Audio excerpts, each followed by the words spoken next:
All right. Hello. Thank you all so much for joining us. We're going to get going here in just one moment with Elissa Washuta's White Magic, moderated by Raena Shirali. So we'll just take one more moment, and I'm going to put the link again for the Blue Stoop reading series list here in the chat, where you can please do go and purchase Elissa and Raena's books.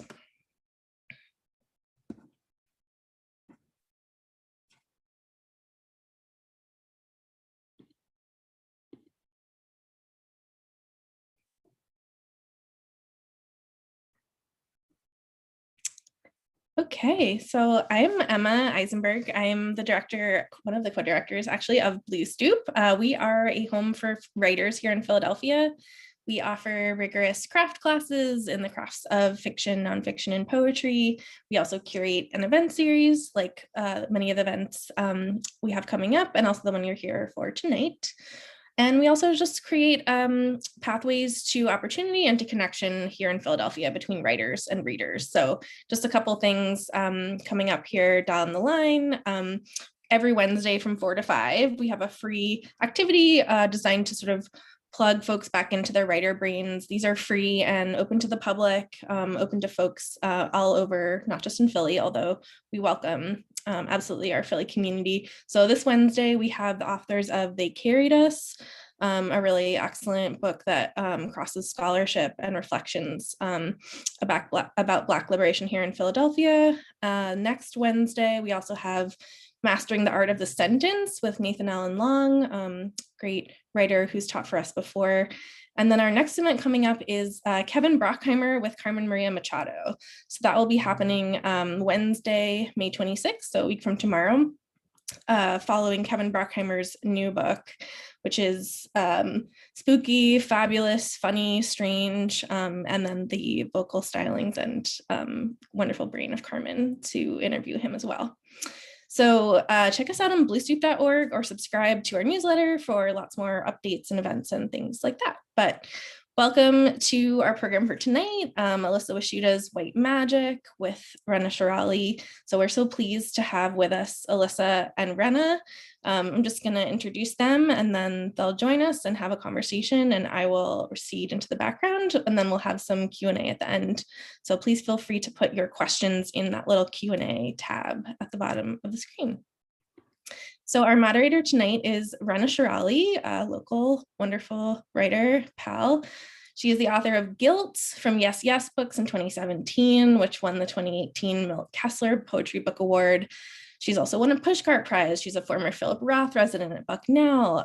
She's won prizes from Vita, Gulf Coast, Boston Review, Cosmonauts Avenue, and her work has appeared in many, many places, including American Poetry Review, Academy of American Poets Poem a Day, The Nation, The Rumpus, and elsewhere. She lives here in Philadelphia, where she is assistant professor of English at Holy Family University, and she also co-edits Muzzle magazine. So welcome, Raena. Yay. And then celebrating her new book tonight, White Magic, we have Elissa Washuta. She is a member of the Cowlitz Indian tribe and a nonfiction writer, the author of My Body is a Book of Rules and Starvation Mode, in addition to the book we're here to celebrate tonight, which is just out this past month from Tin House Books. With Teresa Warburton, she is the co-editor of the anthology Shapes of Native Nonfiction, collected essays by contemporary writers.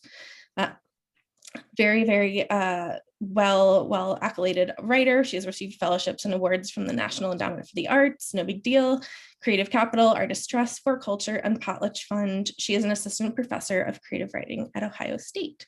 So welcome, Elissa. Thank you. Yay, thank you so much for being here, and you all have a combo, and I'll see you in a little bit. But first, Elissa is going to read to us from the book in question, White Magic. All right. Thanks everyone for being here. I'm going to read. What am I going to read? I know what I'm going to read. So this is the shiny book, White Magic. I'm going to read from an essay that is called, I always forget the title, Rocks, Caves, Lakes, Fens, Bogs, Dens, and Shades of Death, which is from Paradise Lost. And I think all you really need to know about this, hopefully, if I'm wrong, you can ask me tons of questions later, but I think all you need to know about this is that I'm from Jersey. And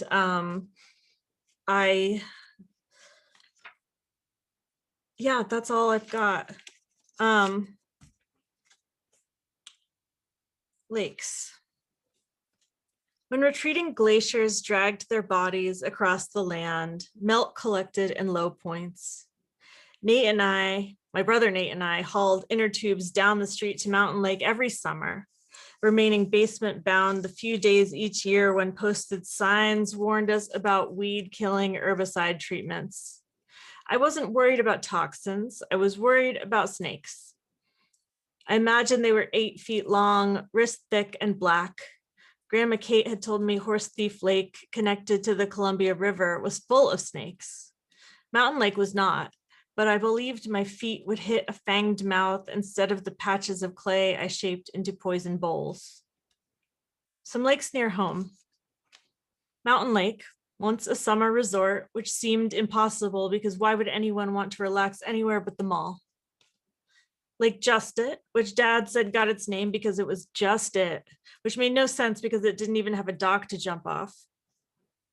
Lake Opatcong, near the car dealerships, a lake monster with the body of a snake or an elephant and the head of a dog or a deer once lived near its inlet, the river Styx. Ghost Lake, just off of Shades of Death Road. As an aside, that's a road, a real road near which I grew up. Okay, Ghost Lake, just off Shades, made not by ancient glaciers, but by men who dammed a creek between their houses. The internet says its informal name, officially it has none, comes from the wraith-like vapors that rise off the water, spirits of people murdered in a cabin or ghosts seeping up from an Indian burial ground disturbed by the white men's lake. They say the sky is bright all the time there. I wouldn't know. I've been there once. The mid-morning light turned lily pads to flecks of glitter. I saw no mists, no ghosts, just an egret wading through weeds.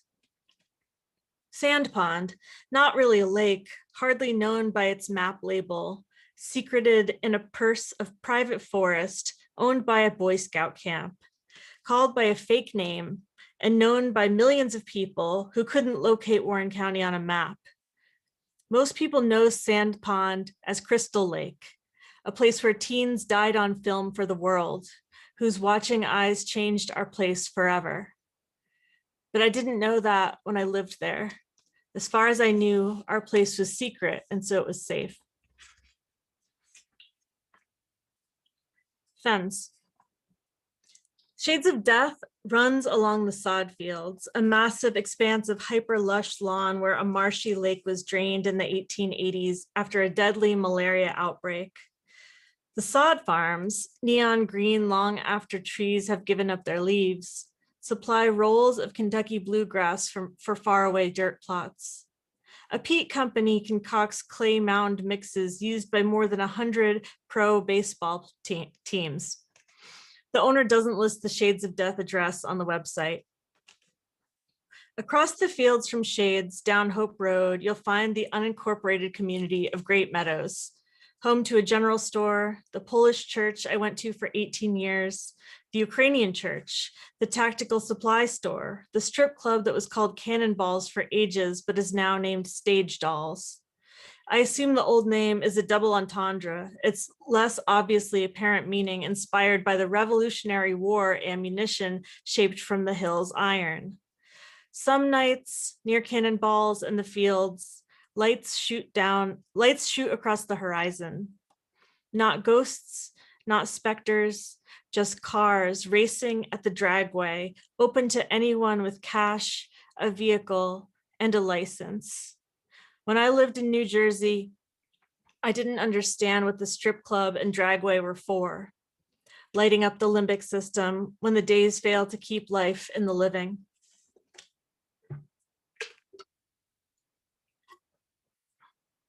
Across the river in Pennsylvania, my second favorite amusement park, Bushkill Park, was built in the crook of a creek that flooded the park over and over. Alongside the standard carousels, bumper cars, and skating rink were oddities like the Barrel of Fun, it's spelled B-A-R-L, the Barrel of Fun, one of America's oldest fun houses, with tilted floors, unsettling wall paintings of strange clowns with toothy faces, a moving cylinder to climb in, a shifting staircase, funhouse mirrors, and a wooden floor sloping into a slide. I can't imagine a time when the building didn't seem old. Another ride, the Haunted Pretzel, carried people in small cars on tracks through a structure's dim interior. In 2011, the park appeared in the movie The Fields, a semi-autobiographical thriller inspired by screenwriter Harrison Smith's childhood memories of the area. Shot and set there, the film is about a child temporarily living with his grandparents after seeing his father point a gun at his mother's head. He's warned not to venture into the cornfields around the farmhouse because some menace lurks there, but he does. Scene after scene opens with sinister rows of secret-keeping corn. The boy finds a dead woman. Then on the other side of the fields, he finds Bushkill Park. The film takes place in 1973, but we see the gutted, flooded park of the 2000s. The boy creeps through the devastated funhouse, where we later learn a group of squatters lives, one of them homicidal. I couldn't follow the plot or feel the menace of the cornfield's unknowns. I was hung up on the mother at the end of the gun and the grandfather who said, "I could bury your nanny in this garden and no one would ever know." I kept waiting for the funhouse mirrors, I remembered. What makes a funhouse fun? That what we expect doesn't match what we see. That we can feel flat reality bent under our feet. I will stop there.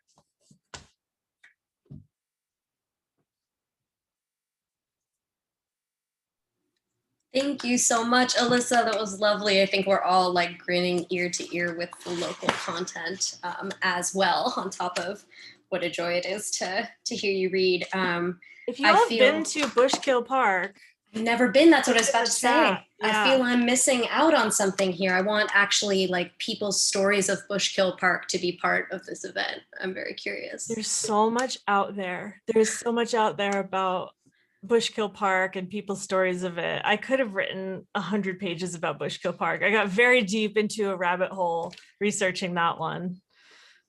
I mean, the best kind of rabbit hole. Oh yeah. I guess also that's a good place to sort of begin talking about the project of this book, right? Something I love about this book, and that even before the event, I was telling you on a second read, and for some of those essays, because they've been published online too, right? Like I've had a third, fourth read with them at this point. Every time I'm in them, I feel like I find a new rabbit hole, like I find a new trick, either a trick, you know, of your own writing, or I can see that there's like a world of research, like we're just getting the sort of tip of the iceberg buried underneath like a given passage. And so I guess my first question is like an opening question for maybe those who spent a little bit less time with the text. What are some of your favorite like iceberg tips from from this book on a personal level? There are so many, and it's clear you love all of them so much. I'm very, just curious to know which ones are closest to your heart. That's such a good question. And like that's my favorite part of the writing process is like justifying my time spent in the Google rabbit hole. I mean, just like, you know, Bushkill Park was one that was absolutely fascinating to me because so it's one of like a series of or like a set of things from my childhood that don't exist anymore that I really became, you know, obsessed with knowing more about, but I could never get back there. So Bushkill Park is just totally fascinating. You know, I have memories of, you know, I think, you know, my mom's car going through the water that flooded Bushkill Park. Like that's how you got there. You went through a like flooded area. And you know, just researching, there was so much that I really held on to and had to cut about the Haunted Pretzel ride and like, you know, the fun house and all of that. So I really enjoyed just researching everything about that. Let me look, because there's so much. There was just so, this book was so driven by going down that rabbit hole. You know, I think another one that's sort of different, but yeah, it was certainly different in process, but was really meaningful, was playing Red Dead Redemption 2 twice, and just really, you know, spending time in that world and just, you know, doing everything that was available to do in the game was really fascinating, because, you know, both of those were experiences of just being pulled by the promise of something that I could find ahead, and I didn't know what I was going to find. And it was just absolutely thrilling to keep finding things that were, you know, that had these, you know, strong points of connection to other things, which happened, you know, so much in my research, and certainly happened with those two. Yeah, that's awesome. I was just thinking about how with Red Dead Redemption, like there's a there's a locatable point, quote unquote, to our encountering that piece of writing, in that you are inside of the game, right? Actively it's exploring its avenues, similar to the Oregon Trail piece, right? In that way, which is at such contrast with things like the piece about the Dare video you never locate, right? And the sort of Yeah. like one sort of conception of research or rendering of this material is like, I will test out every single avenue, and some of it is like just feeling in the dark to find like glimmers in some way. Yeah, and I think, you know, a lot more than I realized before the book was done, this book is so much about um childhood, and like going back to because, like, you know, it's very much about getting sober and becoming a sort of like new person after that, but really finding my old self that was like before trauma, before drinking, like finding my sort of I don't want to say inner child, that's not what it is, but it, you know, just like picking up where I left off in my, you know, like happy development, and reclaiming some of that old stuff. And so one thing I'm thinking about is like learning about research as a child, like how I, you know, how that was for me. First, of course, there's a lot in here, I feel like, about the library and children's books. And, you know, library research was the thing for me when I first wrote my, you know, very earliest research papers. But at that time, there was the internet, and nobody knew what to do with it in my school. You know, teachers didn't know, like, how do you use that as a research tool? And so I think it's interesting, you know, this book is really about the internet, I think, more than most other things, and about like the process of researching and like seeking information, seeking knowledge.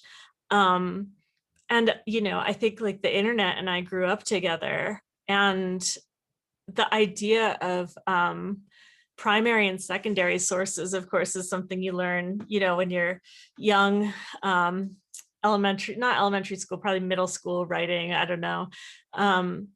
But, you know, it, in a way, that distinction is collapsed, as and Mm-hmm. always kind of has been for me. I've always been really interested in those, in analyzing those secondary sources, in like, you know, like the historiography of the I don't know, my of my personal history. I love that. I also think like thinking about research in terms of, I was just having an inner laugh about like teachers not knowing what to do with the internet, or like not knowing how to navigate the internet as a resource, right? There's so many, I think, really touching moments in the book that I think are intended, as in a previous event you had talked about like the epigraphs being kind of like a gentle fuck you to the reader. And I think the moments that I'm referring to are kind of gentle fuck yous too, but I just love them so much. Like moments where it's like, I looked on the internet and I couldn't find any information about this. So here's what some blog says, right? That, like the background is in orange and the font is in green, and under no circumstances is this what we like in institutions like sanctioned by white supremacy conceive of as knowledge, but this is the closest I can get. And like in particular to indigenous knowledge, right? Yeah, I wonder if you can talk about, I don't know, that process a little bit. Was it like disappointing to not be able to find stuff? Did you expect that? Yeah, I'm so curious. Yeah, before I started really leaning into that, I had already been thinking about, the veracity obsession and nonfiction, and some ways that I have I don't know, had confrontations with that idea. Because I mean everything, I'm very, very wedded to the facts, Right. like to everything being as true as possible.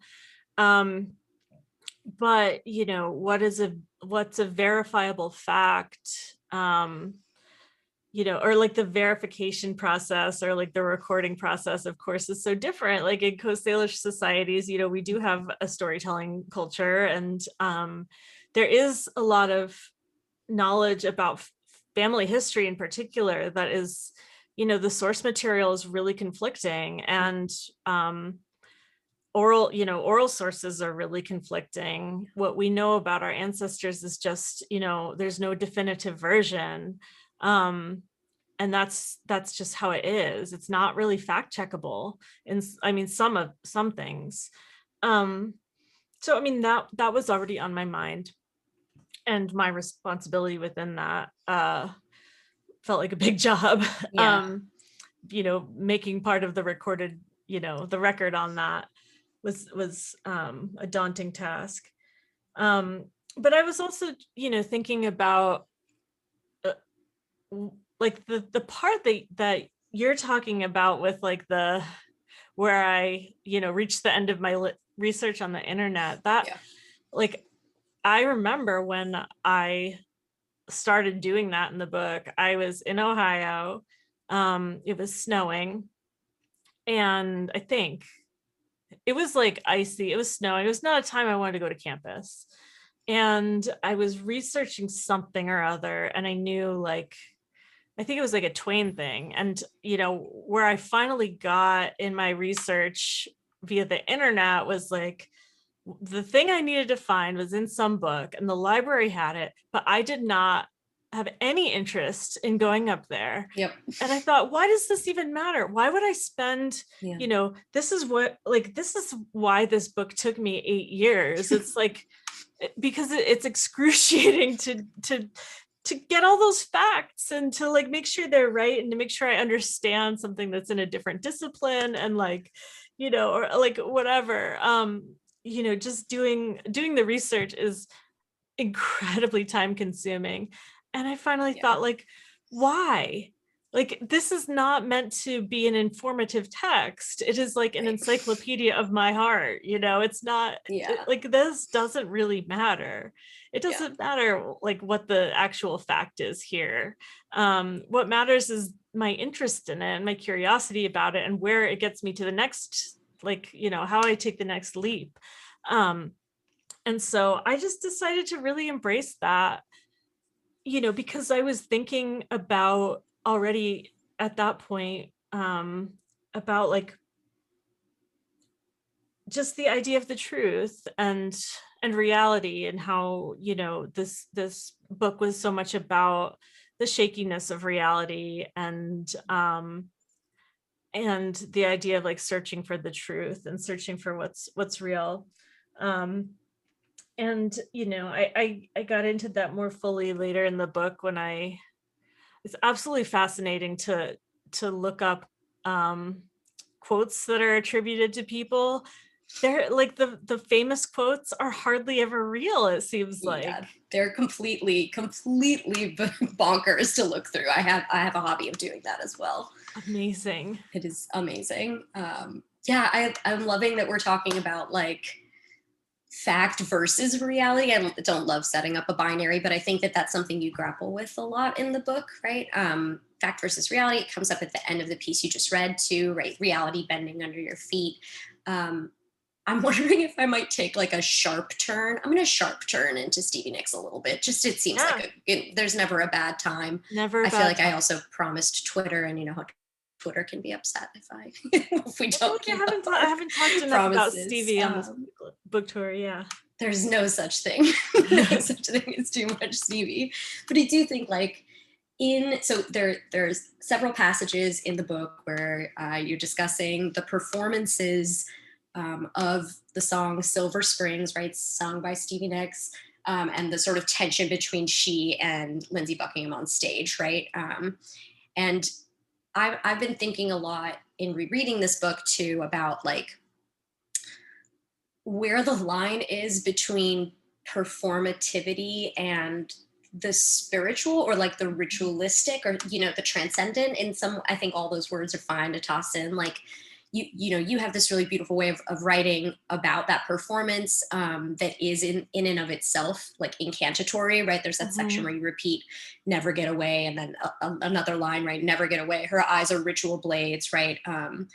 But also in the book you talk about the fact that like this is a performance, right? Like once you see this performance on YouTube one time, it loses a bit of its power, and that comes in when you talk about like the prestige. It's a recurring theme. I'm wondering like, yeah, I don't know how this boundary between performativity and whatever transcendent word we want to use, I don't know, exists in your own life, or is something you were actively thinking about? I feel like you can take that in many directions. I just think there are lots of resonances there. That's such an interesting question, and I'm just going to think through this like on the spot because I'm not sure. But what comes to mind is, you know, I don't talk about, you know, like native spiritual practice very much in the book, just because, you know, it's just like it's off limits for the most part. But I think the times that I do mention it, I mention, you know, the active processes, like doing things is, you know, like spiritual acts. You know, I think that's, you know, well known at this point. Like spiritual practices for Native peoples generally like have a lot to do with the physical world, with the land, of course, and with doing things in the world. You know, not just kind of like praying in my mind the way I was taught to when I was growing up. And I mean, you know, there's that too, but it was a new way for me to understand it. And so, yeah, I think that that's something that has really worked for me. And I'm thinking now about Catholicism, which, you know, I grew up Catholic and I write about Catholicism a lot in the book. I mean, that's, you know, being like practicing Catholicism was going to a performance every week, you know, like, and then being part of it. I don't think I mentioned this in the book maybe, but I was an altar server. You know, I had a garment much like this one, but white, you know, and like, you know, got all this stuff ready for the priest, and you know, rang the bells. I don't know what else I did. I lit candles, which was terrifying. I was so afraid of fire. But, you know, I loved that. I loved doing that because I wanted to participate, you know, I wanted to have a role. I wanted to make a contribution. I wanted to, but, you know, maybe I also certainly, like being 12 years old or whatever, 11 years old, I also loved that I was part of the performance of the mass, and, you know, I was up on stage. And so, yeah, but I think I don't know. Yeah, I don't know what's in that, but I'm thinking about that. And, you know, there's a lot of other moments of performance that I was interested in writing the book, you know, Stevie Nicks and Lindsey Buckingham, of course, you know, with their sort of sort of real or like rooted in reality, whatever, like, you know, connections on stage after all these years. Although they don't do it anymore. They finally kicked him out of the band a couple years ago. It's great. I know it took long enough, seriously. Yeah, yeah. And yeah, and there were some, I think those things really helped me to reflect on, you know, the role of performance in relationships, in my own relationships, not just, you know, performing. There was like, you know, both the performing of, you know, the performance of romance and all of that, but also this person, Carl, at the heart of the book, it was, you know, a musician, he was a performer, and there are a bunch of his performances that I went to, you know, within this book. And there's, you know, I think the idea of watching a performance, whether it's like a magician's close-up performance or stage performance, like a guitarist stage performance or whatever, there's something about it. And I don't think I ever came to conclusions about it, ones I can't totally put words to. But there was something, well, I guess I do, you know, I guess I do have words for it. In the book, I write about going to a performance by the magician Nate Staniforth, and Right. He has a really great book, Here is Real Magic. He's really great, and his performance, you know, I mean, he's a magician. It's tricks, like, it's, you know, it's sleight of hand, and you know, I know, whatever, like, it's various things, but the fascinating thing to me about his magic in particular is how much is real. Like, and it's not that, like, he can actually make things, like, you know, move through space in a way that, like, other people can't.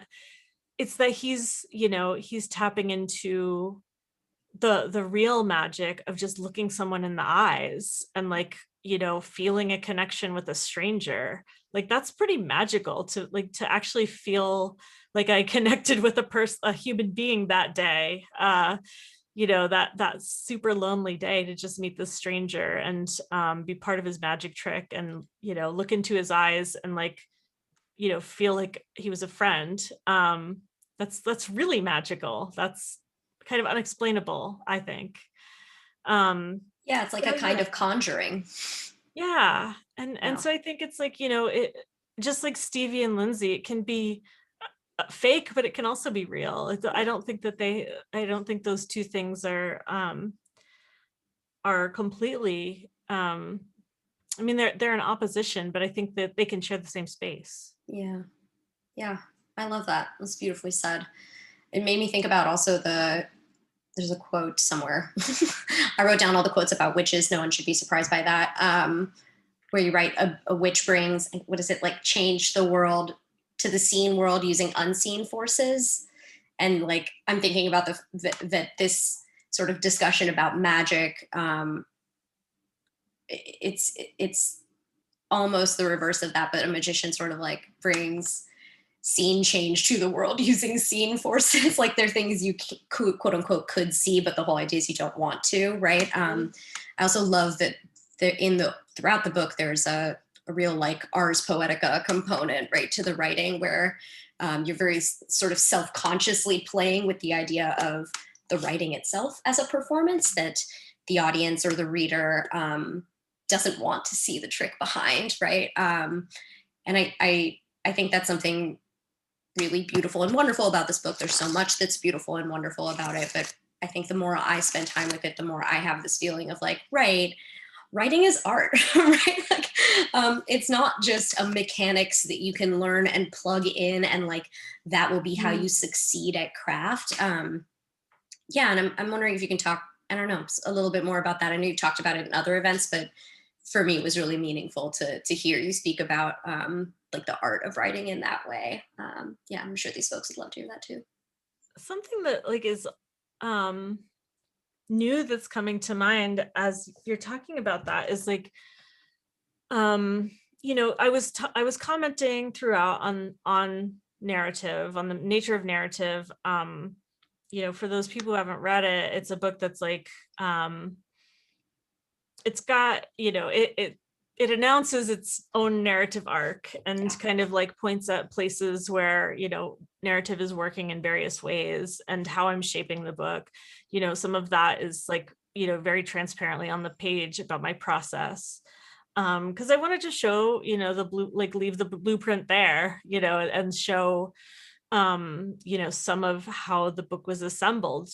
It's very important to me to remember, and to let, readers remember that this is a constructed thing. I think it's, it's something that's really important to me when I teach literature. It was important to me when I taught film studies classes for some reason, not qualified, but, I have seen movies. But, I think it's just really important to remind students that like this, you're not analyzing a thing that just came into being this way, as it is, through like an act of God or something. Like somebody made a bunch of choices, like so many choices for,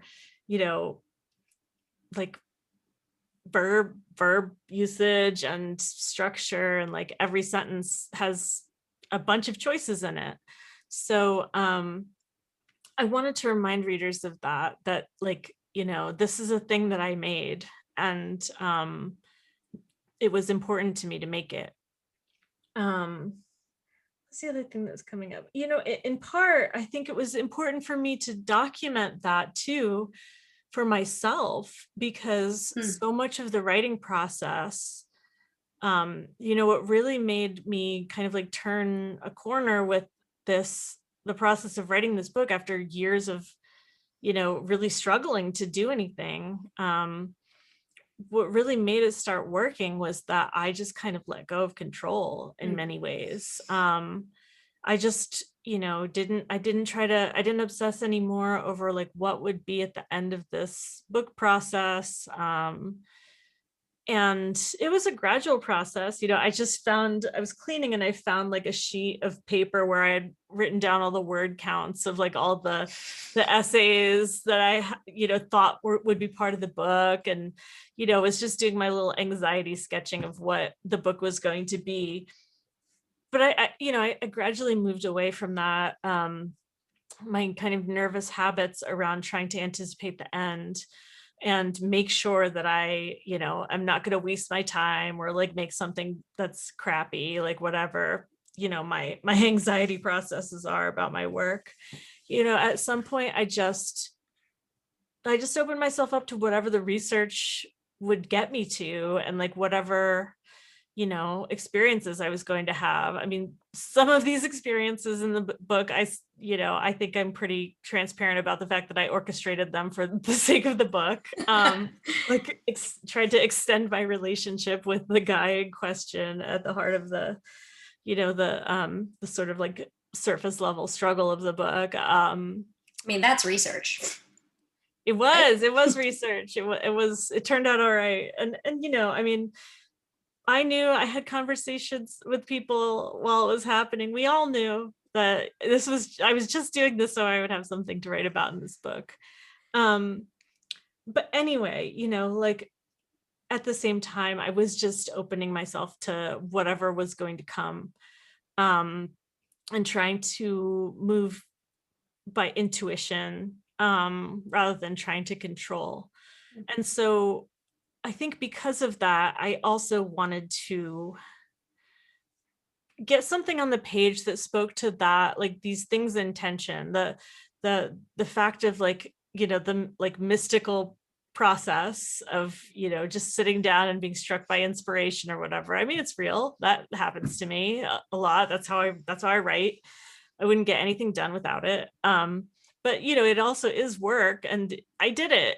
So I wanted to like have a place in the book for both of those things, for genuinely turning myself, turning my will over to the universe and like saying like, please give me a book, but also being willing to put in the work to do it.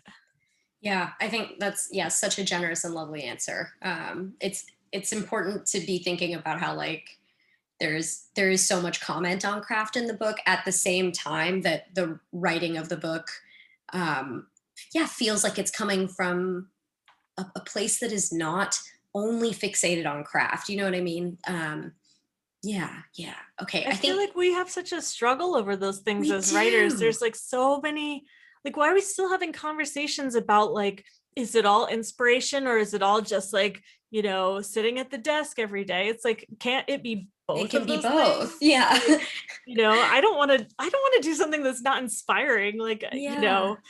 uh, there's other things that I could have done that are, much more lucrative than writing, probably. I don't know if I'd be any good at them, but you know, if if writing weren't inspiring, if I didn't have that feeling of being struck by ideas, like there would be no point in doing it. That's the best part. Right. And, but I think it's just, um, I don't know. There's a complexity there that I think often gets lost in conversations about how beginning writers should expect to be in the world. Yeah, I think you're definitely right about that.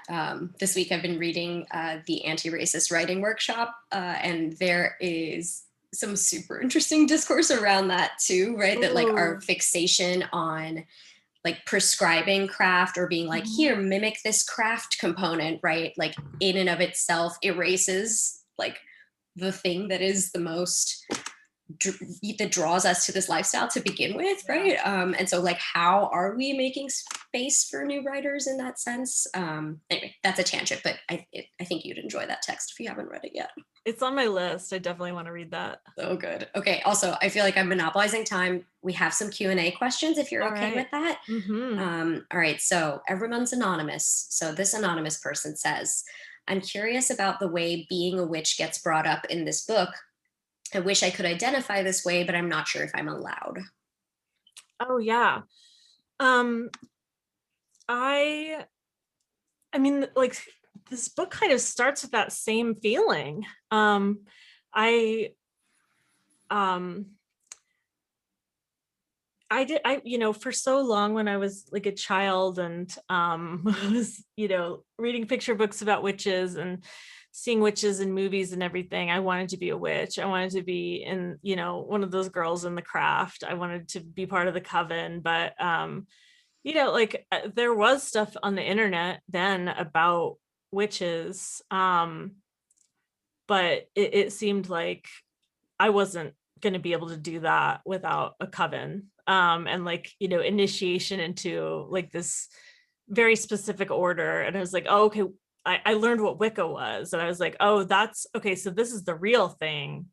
I can't do that, and I still can't do that. I mean, I'm not, I'm not, I haven't gotten any closer to that, but I have, um over the years, had friends who are witches, who are witches in very different ways. I learned about hedge witches, kitchen witches. I learned, about like all sorts of different ways to create spells and to do spell work, and in ways that made it really seem like accessible to me. And so, there's a lot of I guess where I come down on being a witch is like I don't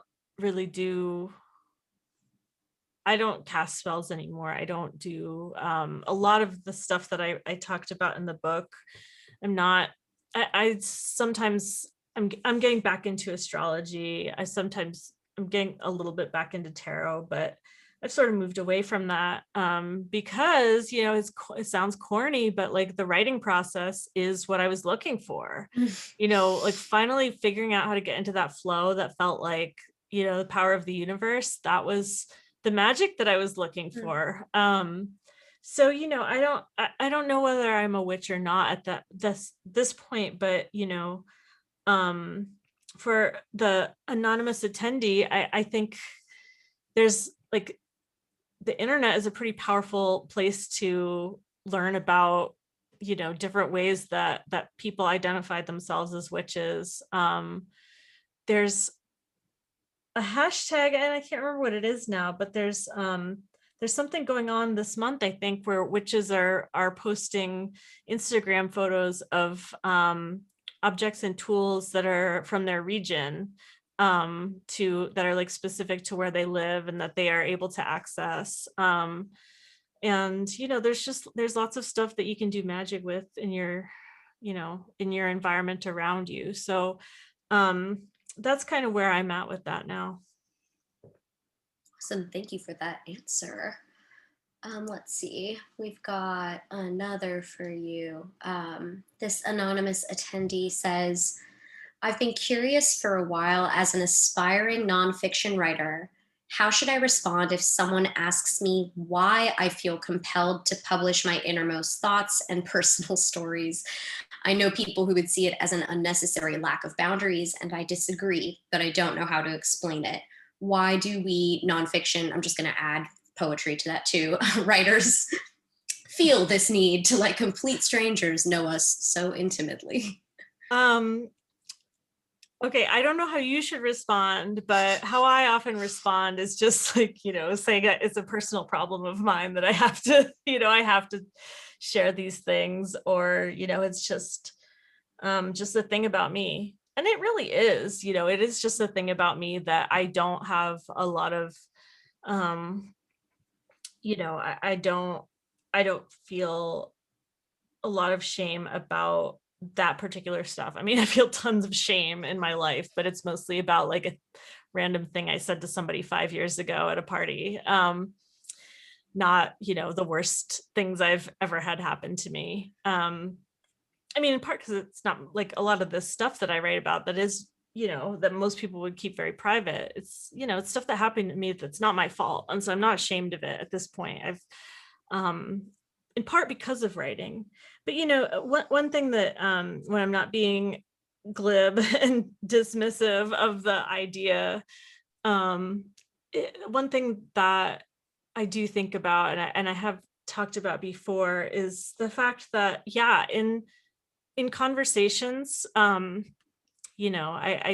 did a lot of work in therapy to learn how to have boundaries. And I didn't even know what boundaries were. I came in to my therapist and asked her one day, what are boundaries? And she said, what we've been working on here for quite a while. And so, I think that like writing is a place where it's my space. And, it's like, I think it says on the book flap that like this is about PTSD, it's about misdiagnosis, heavy duty drug treatment, it's about all these things. It's about heartbreak. If somebody picks up the book, I think they kind of know what they're getting into, and they're deciding that they want to read something personal about me. So, I'm giving them access to my personal space where I can say whatever I want. And that's a very different thing than, like I actually have learned how to have boundaries and, in personal relationships and professional relationships. And there's a lot of things that, I talk about in this book that I don't really talk about in my day-to-day life. I don't often share those things with people in conversation. But continue to write about them, in detail in the book. So let me look at that question again. And I think that if somebody wants to know why we feel compelled to publish our innermost thoughts and most personal stories, I mean, it's just a choice. It's just a personal choice. They are our stories. And, some people do well with not sharing those things, or just sharing those things, with a small number of people. I do well with putting them in hardcover books and trying to get as many people as possible to read them. But what it comes down to is that it's personal, and we get to decide for ourselves. Yeah, I love that there's a theme between those two answers too, right? Like thinking about writing as a form of, I don't know, for lack of a better word, witchcraft, but Mhm. really as a way of accessing a different kind of knowing and like Yeah. accessing different kinds of ways of understanding your own stories too. Like that's an incredibly powerful tool we have as writers, right? So I think the idea that like it's navel gazing, it doesn't feel Mhm. quite fair, right? Like even in reading this book, you can tell that you're coming to know you know, you talk about it explicitly time and time again, right? Like writing this essay, I am having this feeling like Yeah. this is a thing I'm thinking now that I wasn't thinking before about my experience, right? Like it is an incredibly powerful tool for self-growth in that way. Yeah, and I'm actually thinking more about your question about performance in this. Like, you know, I have diaries. I don't keep a diary, but there have been times I tried, and I find those pages around this house. Yeah, They're not like this book. This book is not like my diary. right. There's something about, you know, like performing literature for an audience, like performing the performance of the essay, um, pushes me, you Mhm. know, pushes me to get to the truth in a way that's uncomfortable, that I'm not going to do it in my diary if I don't have to. Like, Yeah. I'm not going to hold myself accountable for things. I'm not going to, you know, like portray conflict in a certain way. There's things about craft that, Mm. and, you know, being in relationship with the reader, that I think, you know, makes this a particularly powerful writing process for me, because, you know, I and it's also a thing I want to get done. I mean, like, I have so many notebooks with 4 diary entries in them. It's not something I want to do. When, you know, when I'm working on the essay, I am working things out, and Mhm.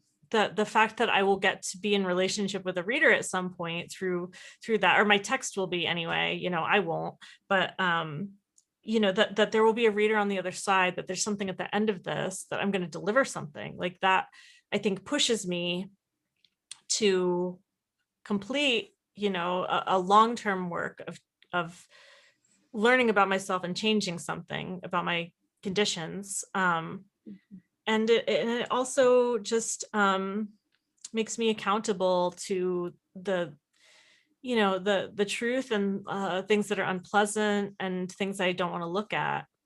If the essay needs them, I give them to the essay. I love that. Okay, it looks like we have like 3 questions left. Oh, one's a piggyback. So let's go to the piggyback first. Maya asks, I'm curious about identity in your writing, especially in regards to mental health. So Maya asks, how did it feel to know you were misdiagnosed? Has that affected your current writing and writing of the past? I'm laughing because yes is the answer, Oh God, but I want to yeah. hear you talk about it. And then the last question in there, and I'll put it in the like answer so you can see it, is how has mental health affected you as a writer sharing, yeah, those particular stories? Yeah, I mean, that has been such a hard thing. Like, um, so yeah, I was diagnosed bipolar disorder when I was what, like 21 or something like that, near the end of college. And then 10 years later, after like being, you know, super medicated for 10 years, I when I got sober, my moods finally leveled out in a way that like no antipsychotic or whatever, like, you know, mood stabilizer had been able to do for me.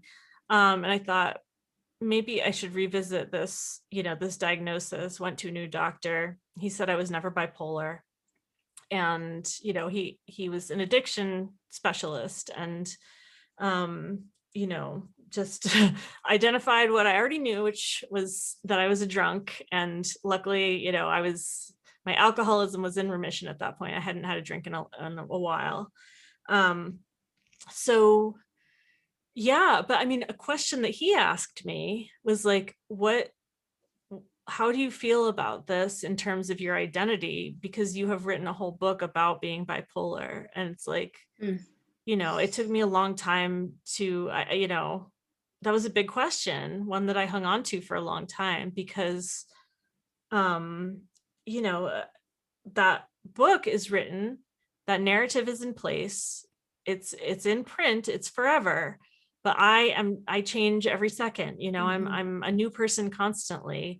And certainly I'm not the same person I was at age like 24 when I finished writing that book. You know, that was 12 years ago, I think. And so, you know, it was hard to just be in the world with that book and no other book, you know, just working on this one.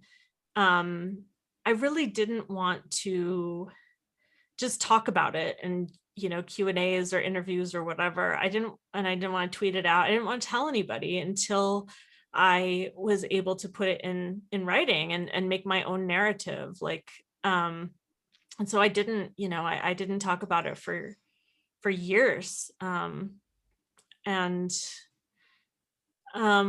yeah, and so it was really important to me to be able to, like, you know, I think it took a big weight off of me to have the essay White Witchery come out, you know, well in advance of the book, where I talk about that. Like, finally, just like having that in the record was really useful for me, because it felt like I was really worried that readers would feel betrayed, or that you know, people would be hurt by it. But it's been really great to know that actually, you know, everybody has these complex relationships with our mental health diagnoses, and, you know, and that process resonated with a lot of people too. So yeah, I think yeah, the whole mental health thing now is like way more of a story than I can tell now. But I think, you know, the quick thing that I can say is that I still do have PTSD. And, you know, writing about my trauma is not easy at some times. Or I guess it's not, yeah, it's whatever, but I notice that I am triggered by it sometimes, and become really weird. So, you know, but once it's done, like, I don't have any problem reading that stuff aloud or talking about it. But just getting to those memories is hard. And that's why it's important for me to take care of myself and respect that process, and that actually is pretty challenging work. That's a really lovely sentiment. I feel like it feels like a lovely bookmark. I hesitate to leave questions in the chat unanswered. So I'm going to say very briefly for whoever asked. Someone asked me if I write nonfiction in addition to poetry. I'm trying right now, so send me your prayers. And someone asked Elissa, and this will be our final question, where are you from in New Jersey? And do you identify as a New Jerseyite? Is that what New Jerseyans call themselves? I thought it was New Jerseyan this whole time. Was I wrong? I think New Jerseyan. New Jerseyan, absolutely. I'm from Warren County, so out by the Water Gap. And I'm definitely, you know, deep inside and outside, very Jersey in many ways. I think that it's a very special place, a very strange place. And I'm a very strange person. So yes, I was fully forged in Warren County, New Jersey. Proud to say I'll be New Jerseyan forever. Love that. New Jersey is full of magic. I completely agree. And thank you for sharing your New Jersey piece of writing with us. And thank you to everyone for your questions. Emma, I guess I'm gonna turn it over to you. It looks like we're out of time. Yes, I feel like, yeah, the super important stuff you shared about misdiagnosis up against being New Jerseyan feels like a great place to end. Thank you so much. Definitely. Yeah. Yes, thank you so much to both of our panelists, to Elissa Washuta, to Raena Shirali. This is a really great event and just makes me feel like I want to chat and sit here about witchery till the end of time. Please buy our panelists' books. I'm going to put the link again just one more time. Rena's is back ordered, so you'll have to buy it from her right now. But yeah, buy White Magic from Bookshop. And we thank you so much for coming to a BluesTube event. Yeah, there it is. And yeah, sign up for more updates and events from us. And thank you so much again. Yay. Thanks everyone for coming. Thank you, Emma. Thank you, Raena. This was so great. Might as well. Have a good evening, Thanks everybody. to both of you. Bye. Thank you, everyone. Thanks, Thank Elissa. you.